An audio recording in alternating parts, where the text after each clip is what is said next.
था।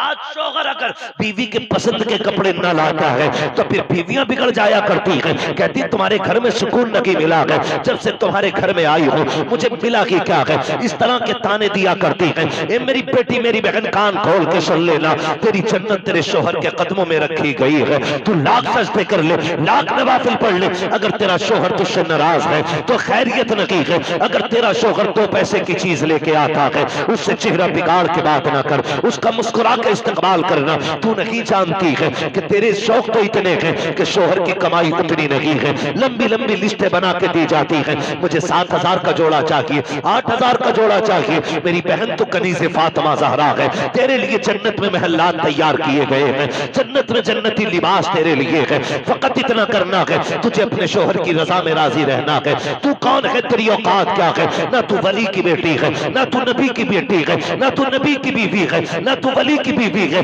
तारीख का ये बाप पलट के तो देखो, हजरत हाजरा को अल्लाह का खलील छोड़ के जा रहा है, जंगल में छोड़ के जा रहे हैं। कोई दरख्त नहीं है, कोई साया नहीं है, जंगल की जंगल है। 3 मील तक दौड़ी है, दामन पकड़ के दौड़ के कहा था खलील ये तो बता के जाओ क्यों छोड़ के जा रहे हो? इतनी सी खजूरें, इतना सा पानी, ये किसके सहारे है? अल्लाह के खलील की आप तारीख पढ़िएगा। आग में डाले गए हैं, अल्लाह के खलील नहीं रोए हैं, वतन छोड़ा है नहीं रोए हैं, नमरूद की फौज ने पीछा किया है नहीं रोए हैं। लेकिन जब बेटे को जंगल में छोड़ के जा रहे हैं, लोग कह दिया करते हैं मेरे बाप का रिश्ता की क्या है, मेरा बाप मुझसे प्यार नहीं करता है। गैरत आनी चाहिए। खुदा की कसम वो खलील जो नमरूद की आग से लग कर के नहीं रोया, वो खलील जो आग में डाला गया तब आंसू नहीं आए, दुश्मनों ने पीछा किया तब नहीं रोया। लेकिन आज जब बेटे को छोड़ के जा रहे हैं, आंख से आंसू टप टप गिरते जा रहे हैं। शरीक हयात ने कहा था अल्लाह के खलील बताते तो जाओ, इस जंगल में क्यों छोड़ के जा रहे हो?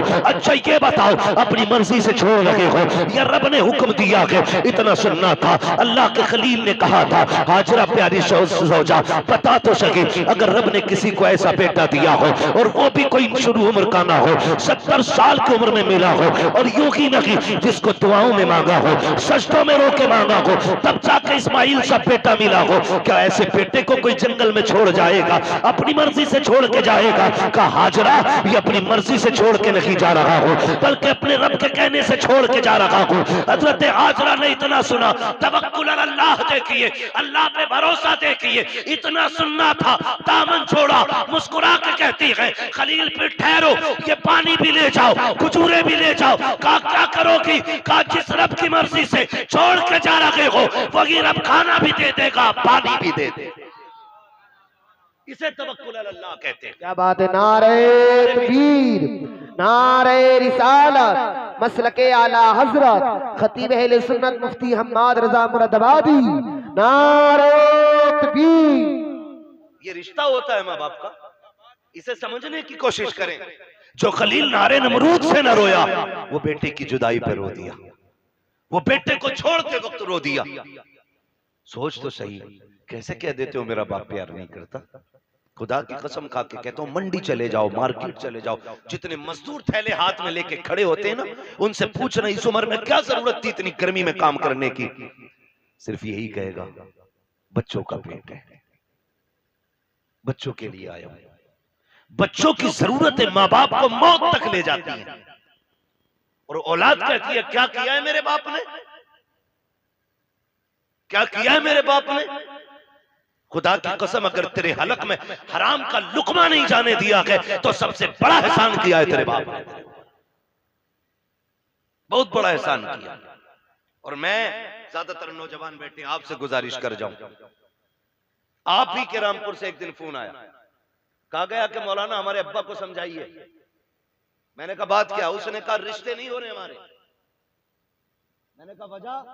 उसने कहा वजह यह है कि जो भी रिश्ता करने आता है वो ये पूछता है कि तुम्हारा बाप क्या करता है, या मेरे बाप से पूछता आप क्या करते। तो जब वो कहते हैं हम रिक्शा चलाते, तो रिश्ते करने वाले लौट के चले जाते।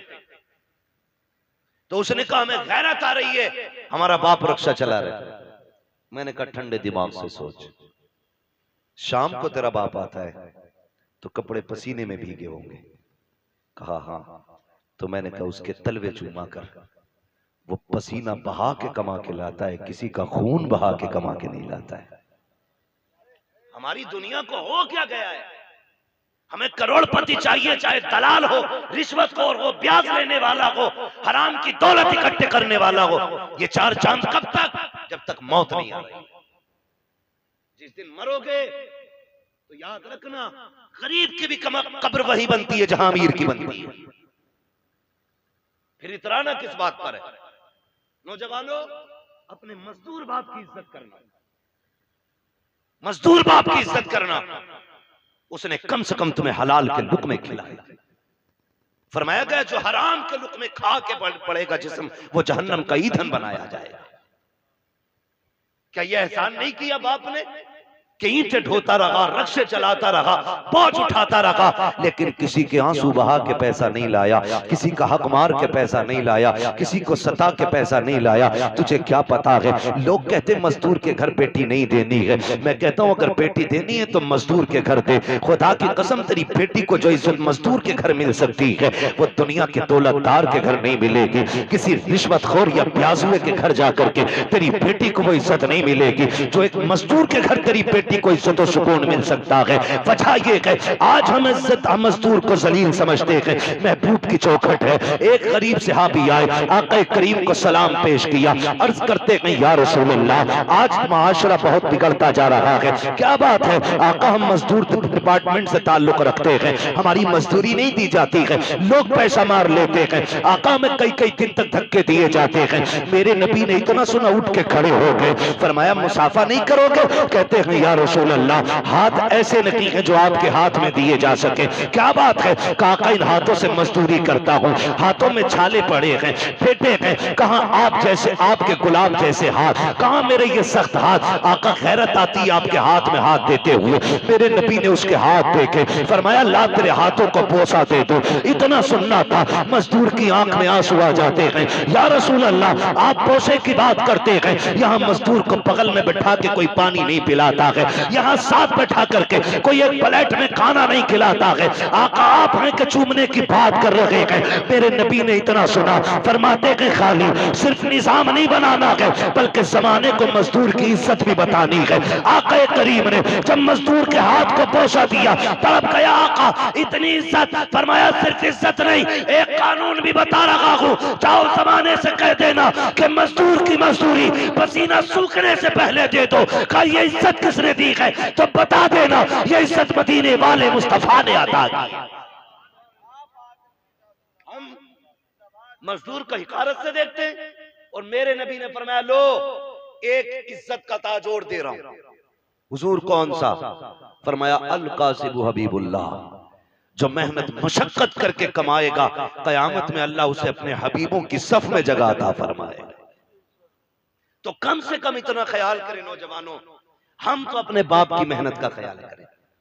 अगर ये दुनिया वाले हमें मजदूर का बेटा कहते हैं तो कहने दें, हमें उस बाप की इज्जत करनी है जिसने चौक में गालियां खा के मजदूरी पे धक्के उठा के हमें पाला है।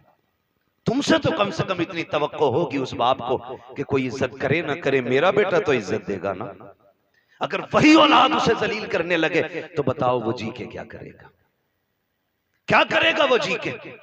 जब वही औलाद उससे कहती हो कि तुझे टुकड़े डालने से बेहतर है कुत्ते को टुकड़े डाल दिया जाए, क्या करेगा वो बाप जी के? उसे हार्ट अटैक नहीं आएगा? उसे हार्ट अटैक नहीं आएगा? वो रोएगा नहीं अपनी कमनसीबी पे? क्या वो भूल गया होगा उन दिनों को जब तुझे गोद में उठा के वो गली गली फिरता रहा?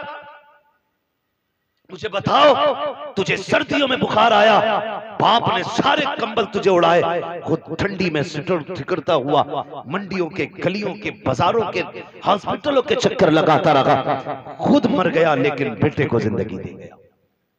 लाजिम है हर बेटे पे अपने माँ बाप की इज्जत करे, अपने माँ बाप की इज्जत करे। पढ़े तारीख, आप कभी ये नहीं कह सकते अपने बाप से आपने क्या किया मेरे लिए। खुदा की कसम जितना एक बाप कर देता बेटे के लिए कोई तुम्हारे लिए उतना नहीं कर सकता। मैं तो चैलेंज के साथ कहता हूं, एक बाप को तोलने के लिए ना खुदा की कसम जिंदगियां कम पड़ जाएंगी, लेकिन बाप की मशक्कतों का अंदाजा नहीं लगाया जा सकता। आप भी जानते हैं एक आदमी को अपना पेट पालने में कितनी मुश्किल आ सकती है। कोई मुश्किल बात है एक आदमी को पेट पालना? कोई मुश्किल बात नहीं। और कोई मशक्कत भी नहीं, अकेला बंदा कहीं भी खा पी के गुजारे कर लेता है। लेकिन दुनिया भर की सहूलतें बाप औलाद के लिए उठाता है, औलाद के लिए उठाता है। बेटा पैदा हो मीठा तकसीम करता है, जवान हो जाए तो निकाह की तैयारियां करता है। हाँ, आप देखें ना मास्टर इरफान साहब, इन्होंने इतना खर्च किया। मैं कहता हूं कि अगर और इनका बेटा ना इनकी दवा के लिए सिर्फ इतना खर्च कर देना जितना आज इन्होंने किया अपने बच्चों के लिए, तो शायद बड़े सुखी रहेंगे। लेकिन हम भूल जाते हैं, हम अपने बाप की दौलत को अपनी समझते हैं, लेकिन अपनी दौलत को बाप की दौलत नहीं समझते। ये कड़वी सच्चाई है। जो बाप कमाता रहा है, तुम अपनी मर्जी से फर यारों में उड़ाते रहे, फर उड़ाते रहे। अब्बा आज मेरा बर्थडे है, अब्बा आज मैं पास हुआ हूं, यारों को पार्टी देनी है। वो कैसे कमा के लाता रहा उसने तुमसे नहीं बताया। जो तुम मांगते रहे वो देता रहा। उसने बुढ़ापे में इतना कहा था, बेटे खांसी बढ़ गई है, एक सिरप चाहिए। तुमने मुंह बिगाड़ के कहा, तुम्हारे खर्चे उठाऊं या औलाद के खर्चे उठाऊं? लोग कहते हैं बाप उस दिन मरा जिस दिन सांसें रुकी। मैं कहता हूं नहीं, ये तो उस दिन मर गया था जिस दिन बेटे ने हाथ रोक लिया था, उसी दिन बाप मर गया था। खुदारा बदलो अपने आप को, अपने बाप की इज्जत किया करो।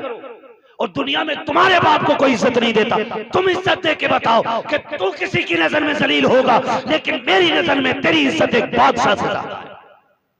ये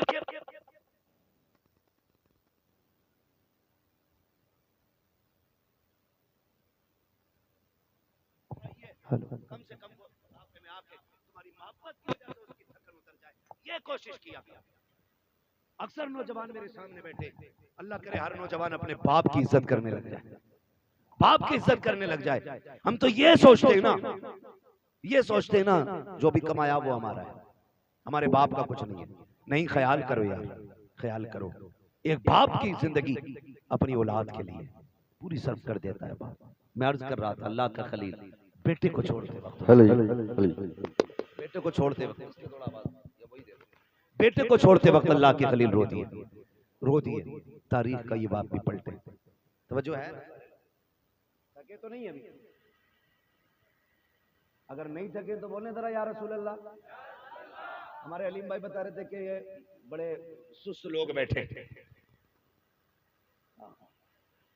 और नकीब साहब भी फरमा रहे थे हल्के में मत लेना। अल्लाह सलामत रखे। मैं आपसे ये भी नहीं कहूंगा कि आप हाथ उठा के सुभान अल्लाह को या उठ के सुभान अल्लाह को। मैं कहता हूं जो मैं बात कह रहा हूं इसे दिल पे लिख के ले जाना। अगर आज के बाद एक बाप को भी इज्जत मिल गई ना, तो मैं समझूंगा हम सबका यहाँ आना कामयाब हो गया, आपका बुलाना कामयाब हो गया। बस यही कोशिश रहती है।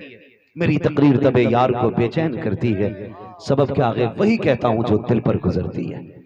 मुझे बहुत दूर से बुलाया है, मैं बजाय तो मुरादाबाद का हूं, और लेकिन पूछा मुफ्ती साहब कबिला से, अपने भी घर आना पड़ता तो जहाज से ही आना पड़ता।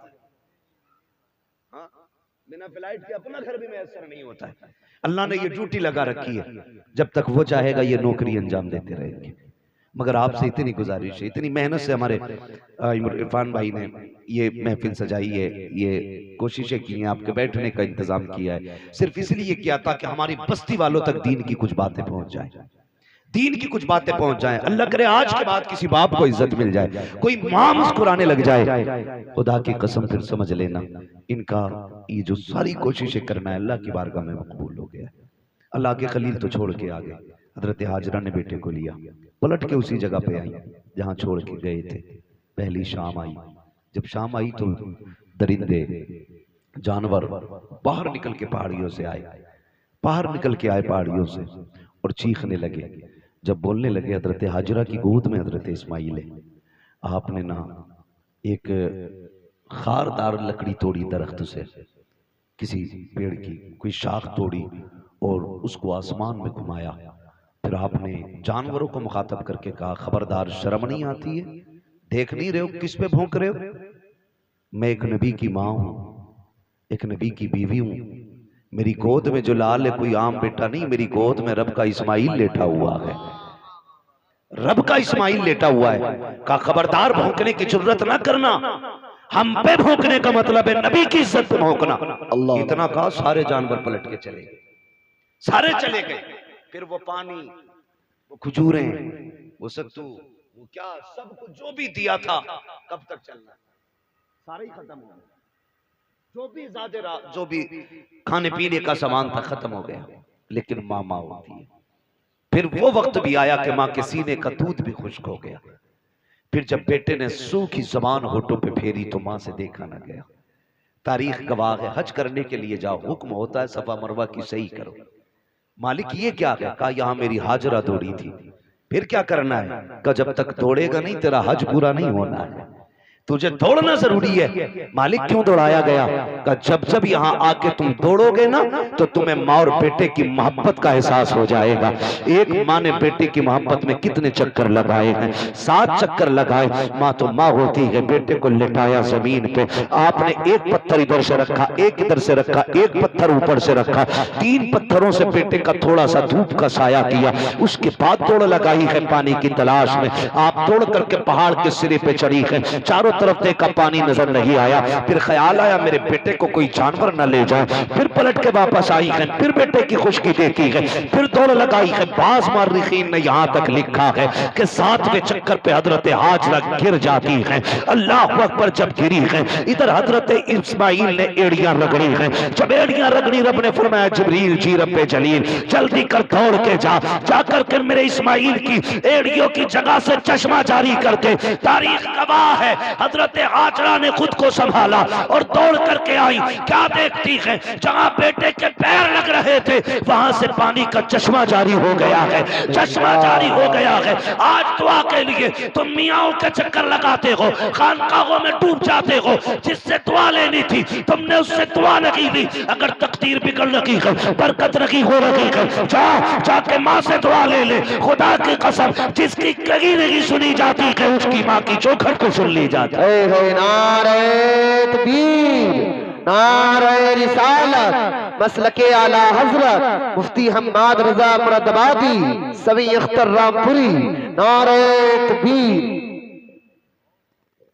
मुफ्ती साहब फरमा रहे हैं भाई ये लोग सुन रहे हैं, तो मैं तो ये समझता हूं कि अगर दिल हुजूर से लग जाए तो फिर महफिलों से लोग उठा नहीं करते। वाह वाह वाह, बहुत। हाँ, और अगर महफिल में दिल लगने लग जाए तो समझें कि हुजूर की नजरें करम हो गई है, हुजूर की नजरें करम हो गई है। हुजूर आपकी तरफ नजरें करम फरमा चुके हैं। बस मैं आपसे इतनी गुजारिश करूंगा, फरमाया गया या अय्युहल्लज़ीना आमनू उदखुलू फिस्सिल्मी काफ़ा, ए ईमान वालों पूरे पूरे इस्लाम में दाखिल हो जाओ, पूरे पूरे दाखिल हो जाओ। अल्लाह तौफीक दे। कुर्बानी आ रही है तो सारे लोग कोशिश करें, कुर्बानी करें। जिन पर वाजिब है करेंगे इंशाअल्लाह, जिन पर वाजिब है करेंगे इंशाअल्लाह। उम्मीद है जितने नौजवान बैठे हैं जो भी साहिब निसाब होंगे इंशाअल्लाह वो कुर्बानी जरूर करेंगे। हाँ, अल्लाह ताला हमें अपनी सच्ची मोहब्बत अता फरमाए। और थोड़ा सा ख्याल करें, एक पैगाम आखिर में चलते चलते मैं ये भी दे दूं मेरे भाई, कोशिश ये करनी है, कुर्बानी अक्सर और बेशतर हम लोगों के यहाँ होती है। होता क्या है कि हम अक्सर उनके घर गोश्त भेजते हैं जिनके घर से हमारे घर गोश्त आता है ना? उनके घर गोश्त भेजते हैं ज्यादातर जिनके घर से हमारे घर आता है। यानी जिनके घर से हमारे घर गोश्त नहीं आता उनके घर हम गोश्त नहीं भेजते। और बात बताऊं अगली, बुरा ना मानिएगा, मैंने पहले ही कहा था, वही कहता हूं जो दिल पर गुजरती है। अगर किसी बंदे ने एक बड़े का कुर्बानी की और एक बकरे की कुर्बानी की तो कमजोर लोगों में बड़े की बोटियां भेजी जाती हैं और बड़े लोगों में छोटे की बोटी भेजी जाती है। यही होता है ना? हाँ, कहेंगे भी नहीं हाँ, क्योंकि शर्म आती है। मैं तो ये नहीं कह रहा कि आप करते, लेकिन होता है कुछ जगह पे ऐसा। मैं आपसे ये कहूंगा यार, वो भाई अल्लाह तौफीक दे। तो पहली बात तो ये कि 4-4 बोटियां बांटने का रिवाज है, 8-8 बोटी बांट रहे हैं, कम से कम इतनी तो दो जो कम से कम एक वक्त का खाना हो जाए किसी के घर का। कुछ जगहों पे तो हजरत मसला ये है कि बकरीद के गोश्त से मुहर्रम का हलीम बनाते हैं। ये कंडीशन हमारी कौम की है। कुर्बानी के बाद ऐसा फ्रिज में पैक करते हैं कि मुहर्रम की 9 तारीख को ही निकलता। बड़े सनीचर लोग हैं भाई, डॉक्टर से पूछो तो गोश्त जितना बासी होता जाएगा ना उतनी बीमारियां उसमें बढ़ती चली जाती हैं, और दही जितना बासी होता जाएगा उतना मुफीद होता जाता है। कई बार तो खा खा के लोग बीमार हो जाते हैं। मैं तो कहता हूं कुर्बानी की बरकत है, वरना लोग मर जाएंगे इसे खा के। कितना वक्फा रह जाता है कुर्बानी से मुहर्रम तक का? 1 महीना ना, 30 दिन कुछ थोड़ा थोड़ा निकाल के खाते रहते हैं। अल्लाह पे भरोसा रखो यार, जो आज दे रहा है वही आपको कल भी देगा। बोलो देगा क्या नहीं? अच्छा, आपने देखा होगा कि ये जो परिंदे उड़ते हैं रोज सुबह सुबह, शाम को जब आते हैं कुछ बचा के लाते हैं या खाली खा के आ जाते हैं? क्या करके आते हैं? बोल सकते हैं तो बोले सर, अल्लाह ने ज़बान दी है तो। खा के आ जाते हैं ना, रख के तो नहीं लाते। अगले दिन फिर उड़ते हैं, फिर खा के आते हैं। और ताज्जुब की बात यह है कि भूखे जाते हैं और पेट भर के वापस आते हैं। इनका कोई खेत है, बिजनेस, मंडी? अच्छा, इतनी तपिश, इतनी गर्मी है अभी कि हर जगह पानी भी मैसर नहीं है। आदमी को 24 घंटे पानी ना मिले पागल हो जाए।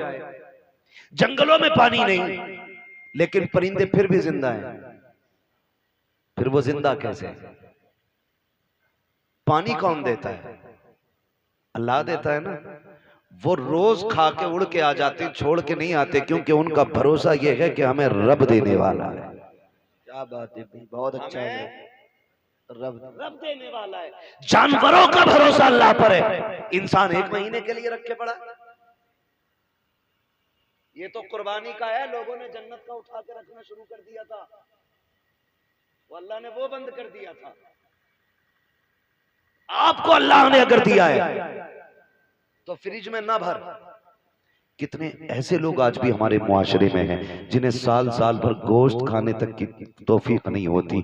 वजह इतनी ये है, कंजूस नहीं है, कमजोर लोग हैं, मजदूर लोग हैं, महंगाई ने कमर तोड़ दी है। किसी के आगे बेटियां जवान है, किसी के घर में बेटे परेशान है, किसी को बीमारी ने घेर रखा है, कोई मुसीबत में है, कोई आजमाइशों में है, कोई बीमारियों में है। इस वजह से कितने लोग गोश्त नहीं खा पाते हैं। अल्लाह ने तुझे तौफीक दी है। ओ यार, अगर तूने बकरे की कुर्बानी की है, अमीर तो 8वें दिन 10वें दिन बकरा खा ही लेता है। कभी उस गरीब के घर भी बकरे का गोश्त भेज दिया करो, जिसके बच्चे बाप से कहते हैं बकरे का गोश्त हमने नहीं खाया है, कभी हमको भी बकरे का गोश्त खिलाया जाए। कई बार मजदूर गरीब मंडी गया है, कई बार दुकान जाकर के लौट आया है, का बेटे गया तो था 700-800 का रेट था, इतनी तो तेरे बाप की मजदूरी भी लगी है, जितने का गोश्त था ये सोच करके बाप लौट आता है। तुम्हें रब ने अगर तौफीक दी है, अगर तुमने छोटे की कुर्बानी की है अल्लाह की रजा के लिए, कभी उन गरीबों के घर दे दो जिनके यहाँ कभी गोश्त नहीं गया है। खुदा की कसम खा के कहता हूँ, तूने 4 बोटी अगर अमीर के लिए दी है, चर्चों के लिए दी है,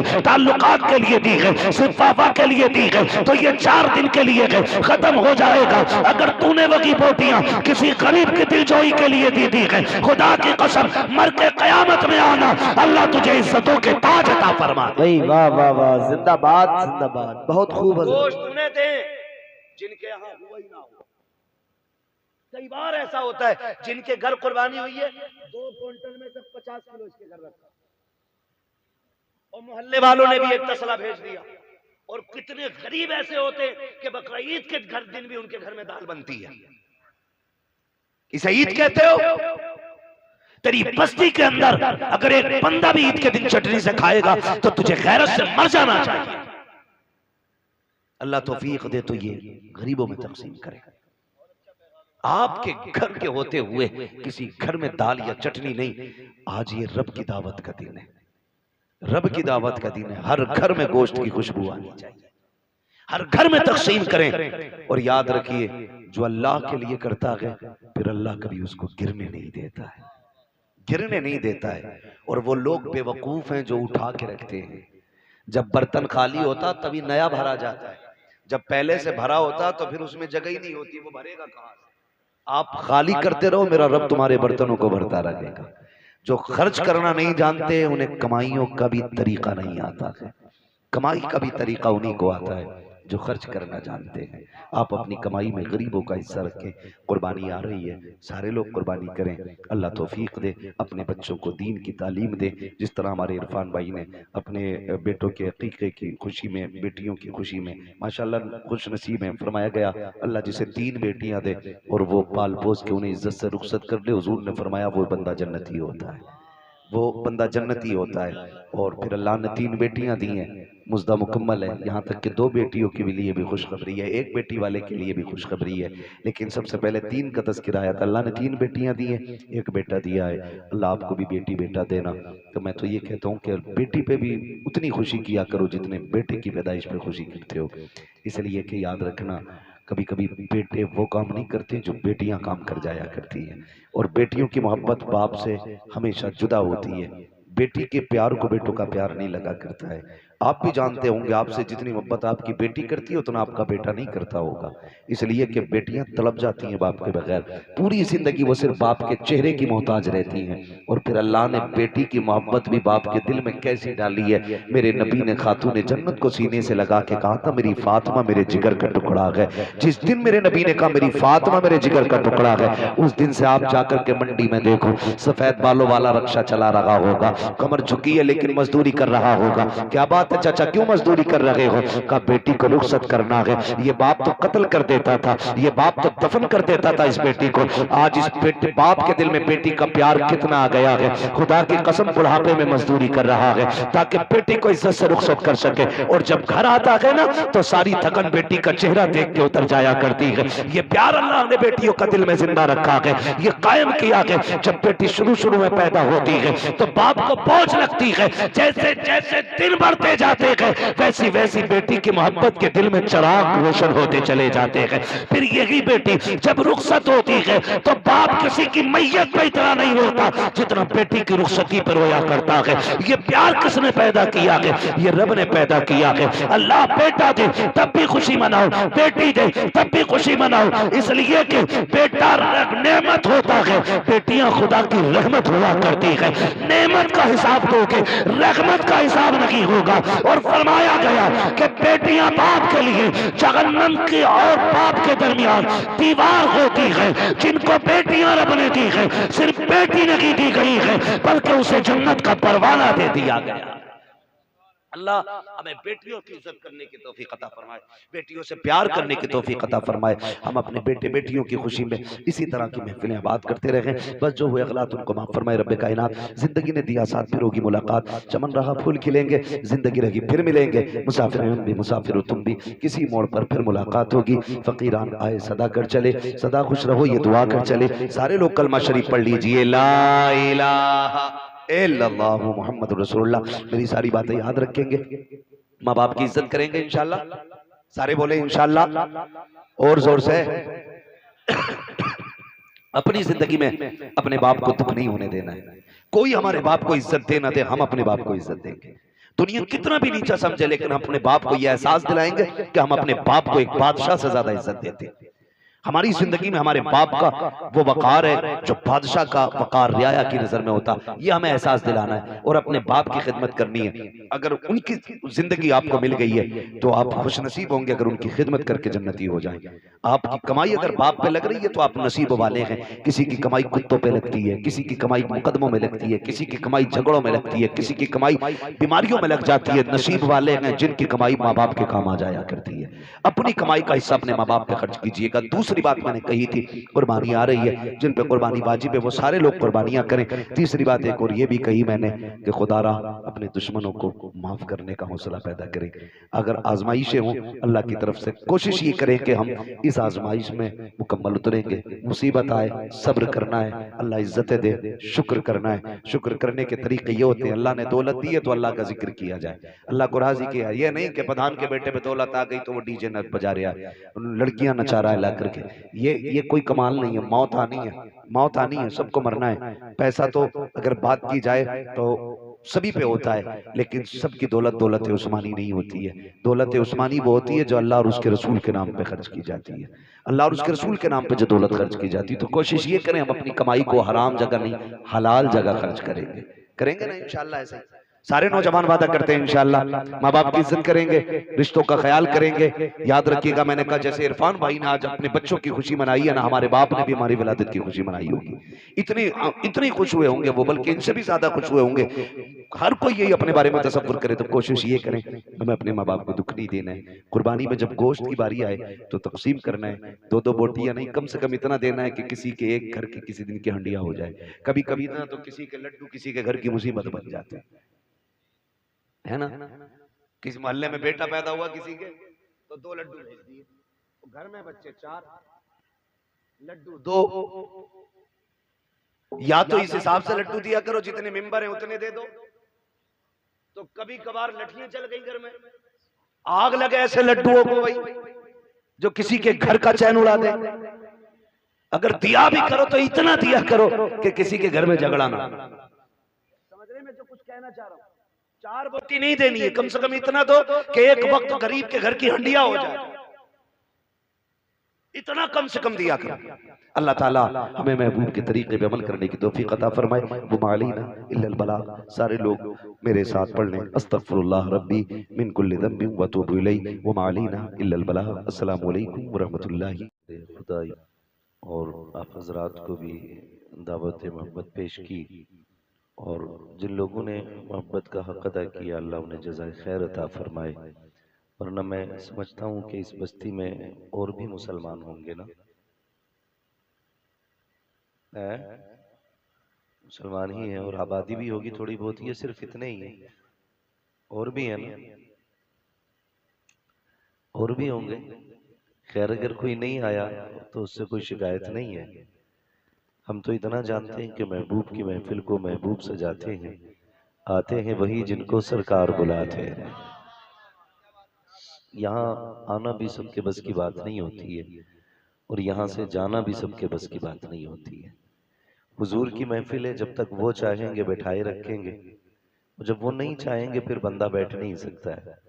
ये तो सभी ने जाना होगा और पता होगा। अजमेर शरीफ में गरीब नवाज आए, ऊँटों को बैठा दिया था, तो राजा महाराजाओं ने पूरी कोशिश की थी, ऊँट नहीं उठे थे। उठते भी कैसे, गरीब नवाज ने बैठा रखे थे। अगर गरीब नवाज के बैठाए हुए ऊँट नहीं उठ सकते तो हुजूर के बैठाए हुए गुलाम कैसे उठ सकते हैं। उम्मीद ये है इंशाअल्लाह थोड़ी देर और मुझे बर्दाश्त करेंगे, अल्लाह आपको सलामत रखे। मैं ज़्यादा देर गुफ्तगू नहीं करूँगा, और ज़रूरी नहीं है कि 1 आध घंटा गुफ्तगू हो तभी महफिल कामयाब हो। सच तो ये है कि तूफ़ान नूह लाने से आखिर क्या फ़ायदा, एक कश्क ही बहुत है अगर कुछ असर करे। नौजवानों, आज इरफान भाई की मोहब्बतें आप देख रहे हैं, और ये इन्होंने बच्चों के अकीक़े के मौके पे किया है। 3 बेटियां हैं, अल्लाह ने 1 बेटा दिया है। अल्लाह बेटियों के नसीब को अच्छा करे और बेटे को लंबी उम्र अता फरमाए। हम लोगों को आज एक चीज़ पे गौर करना चाहिए कि बाप बाप होता है। जिस तरह इरफान भाई को अपने बच्चों के अकीक़े की, विलादत की ये सारी खुशियां हैं, इसी तरह हमारे बाप ने भी हमारी विलादत पे खुशियां मनाई होंगी। धीरे धीरे जैसे जैसे वक्त गुजरता जाता है, हम माँ बाप की कुर्बानियों को नज़रअंदाज करते चले जाते हैं, और जब हम कमज़ोर होते हैं ना, तो हमारे माँ बाप हमें उंगली पकड़ के चलना सिखाते हैं। हम एक बात को अगर कह नहीं पाते तो माँ बाप एक बार को रिपीट करके करते करते करते करते उस वक्त तक बच्चे से उस बात को रिपीट करते हैं जब तक वो बात कह ना ले। अगर हम बात करें कि अगर माँ बाप बच्चे को कलमा याद कराते हैं तो 1 बार नहीं, 2 बार नहीं, सैकड़ों मर्तबा बच्चे को कलमा बताया जाता है, सुनाया जाता है, तब जाके बच्चे की ज़बान पे कलमा जारी होता है। इसी तरह से बाकी बहुत सारे ऐसे उमूर हैं जिनमें माँ बाप कई बार कोशिश करते हैं। मैं नौजवानों सिर्फ इतना कहना चाहूँगा कि हमारी ज़बान अगर एक बार काम नहीं करती है तो माँ बाप 100 बार दोहरा लेते हैं, लेकिन बुढ़ापे में जब माँ बाप के कान काम करना छोड़ जाते हैं तो एक बाप के सामने बेटा किसी बात को 3 मरतबा दोहराने के लिए तैयार नहीं होता। वो अल्लामा रूमी रहमतुल्लाहि तआला अलैह ने एक वाक़या तहरीर फरमाया कि एक शख्स की दीवार पे कौवा आके बैठ गया। वो बूढ़ा हो गया था, उसने अपने बच्चे को आवाज दी, बेटे जरा बात सुन। बेटा आ गया, उसने कहा अब्बा क्या बात है? उसने कहा बेटा ये दीवार पे क्या बैठा है, ये दीवार पे क्या बैठा है। तो उसने कहा अब्बा दिख नहीं रहा तुम्हें। कहा अगर दिखता तो तुझसे पूछता क्यों। तो उसने कहा अब्बा ये कौवा है। उसने कहा बेटे मैं ऊंचा सुन रहा हूं, थोड़ा और जोर से बोलो। उसने फिर कहा अब्बा ये कौवा है। उसने फिर तीसरी मर्तबा कहा बेटे और ऊंचा बोलो, मैं सुन नहीं पाया। बेटा बिगड़ गया, कहने लगा जब तुम्हें सुनाई नहीं देता तो शौक क्यों है बार बार पूछने का। बाप की आंख में आंसू आ गए। अल्लामा रूमी लिखते हैं कि उसने रो के कहा था बेटे जब तू छोटा था ना और एक कौवा इसी दीवार पे बैठा था, तूने 40 मर्तबा मुझसे तोतली जबान में पूछा था अब्बा ये क्या है। मैंने 40 मर्तबा तुझे कहा था ये कौवा है, और कहा बेटे आज तुझे मेरी आवाज से नफरत हो गई है। कल जब तू तोतली जबान में मुझसे कहता था ना अब्बा ये क्या है, हर बार मैं तेरा मत्था चूम के कहता था बेटे ये कौवा है। हर बार तेरी पेशानी को तुझे ये लग रहा है कि तेरे बाप के कान ऊंचा सुनने लगे हैं। कहा मेरे लख्ते जिगर नूरे नजर बात सुन। कहा सुन, जब तू एक बात को बार बार कहता था तो हर बार मुझे ये खुशी होती थी मेरा बेटा बोलने लग गया है, मेरा बेटा बोलने लग गया है। नौजवानों में कहना ये चाहता हूँ हमारी विलादत पे हमारे बाप को कितनी खुशी होती है, हमारी पैदाइश पे कितनी खुशी होती है। हमारी विलादत हुई, बाप ने मीठा तकसीम कराया, लड्डू बनाए गए, पूरे मुआशरे में तकसीम किए गए, मेरा बेटा पैदा हुआ है, मेरे घर के अंदर शहजादा आया है। आपसे मैं इतना कहना चाहता हूँ अगर बाप को इतनी खुशी होती है तो फिर बेटे बाप की मैयत की दुआएं क्यों मांग रहे हैं। अगर बेटा बीमार हो जाता है तो बाप कहता फिरता है साहब दुआ करना अल्लाह बेटे को जिंदगी देते, बेटा लंबी उम्र पा जाए। अगर बेटा बीमार हो जाता है बाप रोता फिरता है मेरे बेटे की लंबी उम्र की दुआएं की जाएं। मगर अफसोस की बात है अगर बाप बीमार होता है तो बेटा कहता फिरता है मौलाना दुआ कीजिएगा ताकि बाप की मिट्टी अल्लाह को प्यारी हो जाए। अब अच्छे नहीं लगते हैं, अब परेशानी ज्यादा है, अब देखा नहीं जाता है। ये किस्मत की खराबी है जब बाप की मौत मांग रहे हो। अल्लाह तौफीक दे तो बाप की जिंदगी मांगा करो, लंबी उम्र मांगा करो। तुम नहीं जानते हो अगर तुम्हें यह लगता है इसकी खांसी से घर का माहौल बिगड़ रहा है, इसकी आवाज से घर का माहौल बिगड़ रहा है तो गलत सोचते हो। खुदा की कसम अगर ये बीमार बिस्तर पे पड़ा है, इसके हाथ उठते हैं खुदा की रहमतें बरस जाया करती हैं, इसकी जबान चलती है खुदा की तरफ से बरकतें आ जाती हैं। इसके लिए मौत ना मांगा करो, अगर मांग सकते हो इसके लिए जिंदगी की खैरात मांगा करो, जिंदगी की भीख मांगा करो। भूल गए हैं हम लोग, हमें शायद ये रिश्ते याद नहीं है।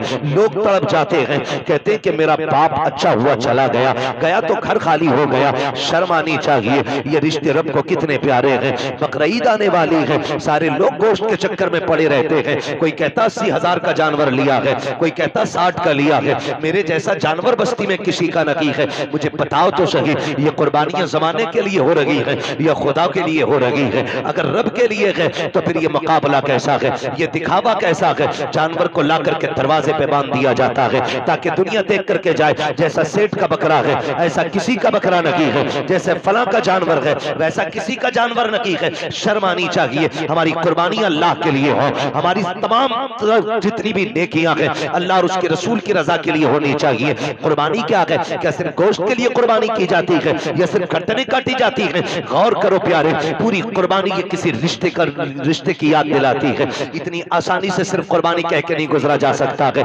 आप देखो तो सही तारीख का ये बाप पलटो, लोग हज करने के लिए जाते हैं, सफा मरवा की सही ये माँ बाप की और औलाद के रिश्ते की याद दहानी है। आप देखें जमजम आप पिएंगे तब भी तुम्हें माँ और बेटे का रिश्ता दिखाई देगा।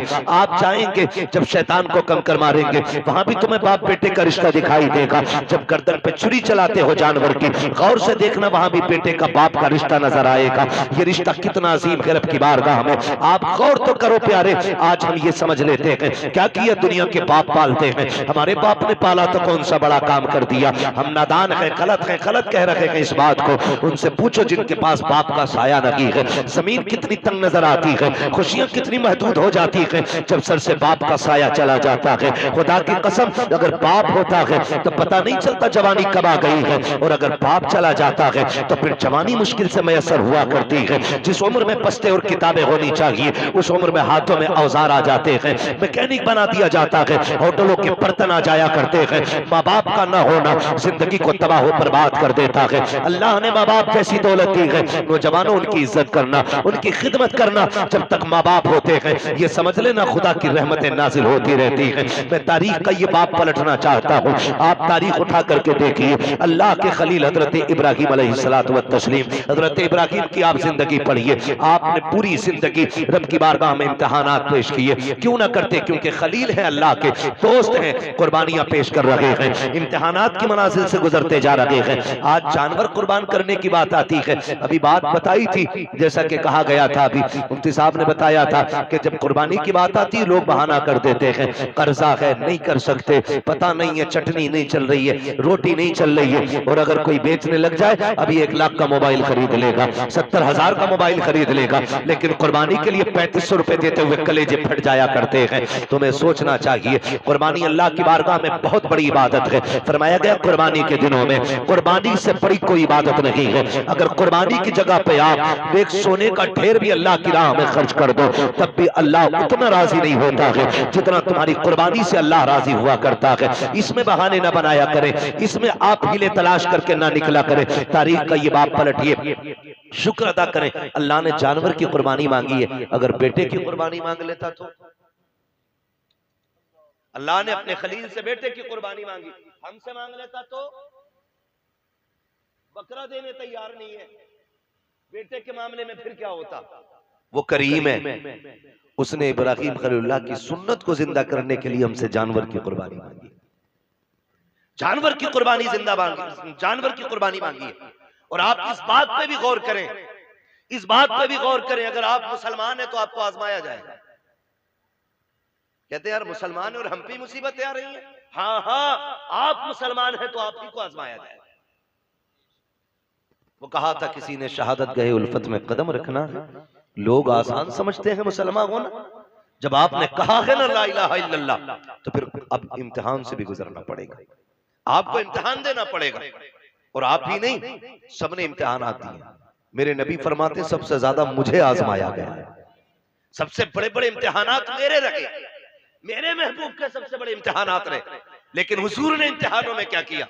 तारीख गवाह है, किसी ने पत्थर मारे, मेरे हुजूर ने बदले में पत्थर नहीं मारा। किसी ने सितम किए तो हुजूर ने बद्दुआ नहीं की। मक्के से निकाले गए, लेकिन हुजूर ने कभी बद्दुआ के लिए हाथ नहीं उठाए। यहां तक कि ताइफ में पत्थर लगे, हुजूर के हाथ उठ गए। हाल क्या था? जूतियां खून से भरी हैं, बदन कपड़े खून से शराबोर है, चेहरे से खून बह रहा है, लेकिन हाथ उठे तो यही कहा था, मालिक इन्हें अजाब न देना, इन्हें बख्श दे, मालिक इन्हीं की नस्ल से दीन के अलमबरदार पैदा फरमा दे।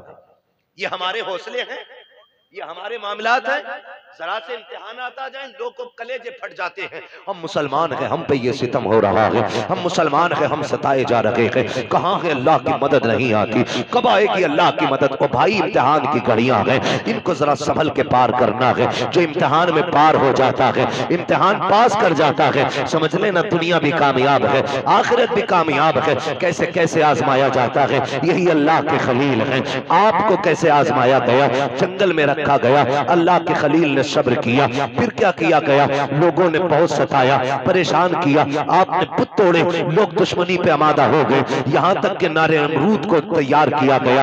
आग इतनी तेज थी, इतनी तेज थी कि परिंदा कोई ऊपर से गुजरता तो वो गिर जाया करता था और मर जाता था उसकी तपिश से। अल्लाह अकबर, तारीख का ये बाप पलटते चले और देखते चले। जब उसी नमरूद की आग में डालने की बारी आई, हजरत जिब्रील अमीन ने आके कहा था, इब्राहिम रब के खलील हो, मैं रब की बारगाह तक जाता हूँ, अगर कोई जरूरत हो तो बताएं। आप मंजनीक के अंदर रखे हुए हैं, ये नहीं कहा था जिब्रील देखो सामने आग है, मैं मंजनीक में हूँ। कहा था कि मैं जानता हूँ, मेरा रब भी जानता है, मुझे कोई जरूरत नहीं है। कहा फिर अपने रब ही से कह दो। कहा जो सब जानता है उससे कहने की जरूरत क्या है? जिसमें वो राजी है उसमें मैं राजी हूँ, ये कह के आप राजी हो गए। जब नारे नमरूद में डाला गया, अल्लाह ने आग को ठंडा होने का हुक्म दिया, आग ठंडी और सलामती वाली हुई। आप नारे नमरूद में रखे, बाहर तशरीफ लेकर के आए। उसके बाद फिर आप हजरत सारा के साथ अपना वतन छोड़ देते हैं। बहुत लंबा वाकया है, बादशाह ने पकड़ा। फिर उसके बाद बदले में आपको हजरत हाजरा भी तोहफे में पेश की गई। हजरत हाजरा से आपने निकाह किया। जब कोई औलाद न थी, अल्लाह ने हजरत हाजरा से एक बेटा अता फरमाया। जब एक बेटा पैदा हुआ, आपकी मोहब्बत ज्यादा हो गई। फरिश्ते बातें करने लगे, मालिक ये तेरा खलील है, तेरा दोस्त है, लेकिन अपने बेटे से बहुत ज्यादा प्यार करता है। रब ने फरमाया इब्राहिम का जी रब्बे जलील का बेटे को अपने आप से दूर कर दो। कहा क्या करना है मालिक? का ऐसी वादी में छोड़ के आओ जहां पे कोई आबादी ना हो। हजरत इब्राहिम खलीलुल्लाह ने बेटे को लिया, आज वहां लेकर के आए जहां आज काबा मौजूद है। उस जमीन पे बीवी बच्चे को लेकर के आए। तारीख का ये बाप बड़े सुनहरे अल्फाज में लिखा हुआ है, बहुत गौर से सुनना प्यारे, और जाकर के बहन बेटियों को भी ये बाप सुनाना। हजरत इब्राहिम खलीलुल्लाह जब उस जंगल में आए जहां पे दरख्त का साया तक नहीं था, हरियाली तक नहीं थी, काले पत्थरों की पहाड़ियां हैं, दूर दराज तक कोई नहीं है। अल्लाह के खलील ने बीवी बच्चे को जब छोड़ा है और छोड़ के जाने लगे हैं, हजरत हाजरा ने दामन पकड़ा, साथ चलने लगी है। मुअर्रिखीन ने लिखा है 3 मील तक दामन पकड़ के हजरत हाजरा चली है और ये पूछती जा रही थी, अल्लाह के खलील बताते तो जाओ, क्यों छोड़ के जा रहे हो? कोई खता हो गई है, बताओ तो सही, क्यों छोड़ के जा रहे हो? क्या बात है? अपनी मर्जी से छोड़ के जा रहे हो या रब के कहने से छोड़ के जा रहे हो? ये हजरत हाजरा कहते कहते 3 मील तक दौड़ी है। तारीख गवाह है, खुदा की कसम, एक जुमला भी हजरत हाजरा ने नाशुक्री का नहीं कहा।